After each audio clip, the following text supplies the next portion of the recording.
રાજકોટમાં ward number 7ની ચૂંટણી માટે નેહલ શુક્લ ભાજપના મેન્ડેટ સાથે ઉમેદવારી નોંધાવી છે। આ દરમિયાન શૈલેષ જાની ડમી ઉમેદવાર તરીકે ફોર્મ ભર્યા છે। નેહલ શુક્લે કહ્યું કે કોઈને દબાવવામાં આવ્યો નથી અને તેઓ ભાજપ દ્વારા નક્કી કરાયેલા નિર્ણયને સ્વીકાર્ય છે। શૈલેષ જાનીએ જણાવ્યું કે વિચારો મારી જગ્યાએ નેહલભાઈ હોત તો શું થાય અને કહ્યું કે પક્ષ સાથે કોઈ નારાજગી નથી અને વોર્ડ નંબર 7માં નેહલ શુક્લને જીતાડવા માટે તેઓ હંમેશા સાથ રહેશે।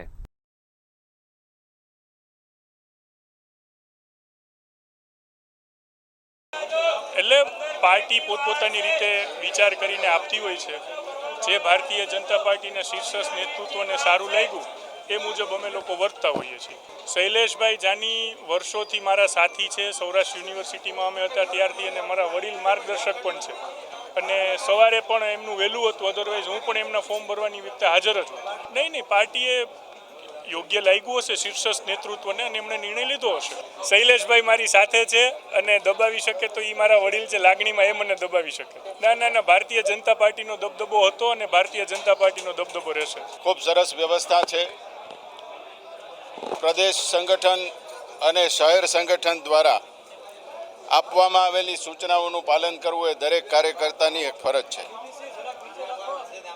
એ ફરજના ભાગરૂપે અત્યારે હું નેહલભાઈના ડમી ઉમેદવારનું ફોર્મ ભરવા માટે અત્યારે અહીંયા ઉપસ્થિત થયો છું।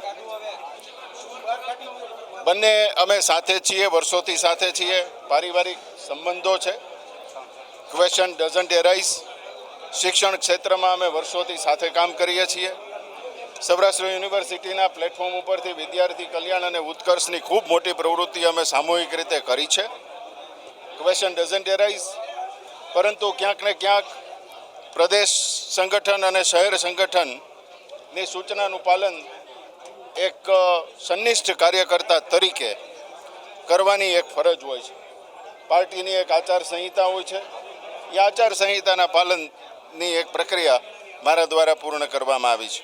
જો નારાજગી બિલકુલ નથી, દુઃખ થાય એ સ્વાભાવિક છે। મારી જગ્યાએ નેહલભાઈ હોય, નેહલભાઈની જગ્યાએ હું હોઉં તો પણ શું પરિસ્થિતિ થાય, એટલે દુઃખ થાય એ બહુ સ્વાભાવિક છે।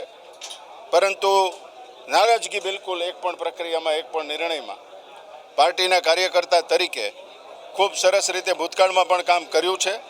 હોદ્દો મળ્યો હોય કે હોદ્દો ન મળ્યો હોય, ભારતીય જનતા પાર્ટીના સંદર્ભમાં, કમળના સંદર્ભમાં જ્યારે જ્યારે કામ કરવાનું આવ્યું છે ત્યારે પૂરી નિષ્ઠા અને વફાદારીથી કામ કર્યું છે। એબ્સોલ્યુટલી નેહલભાઈની સાથે હતો છું અને રહીશ।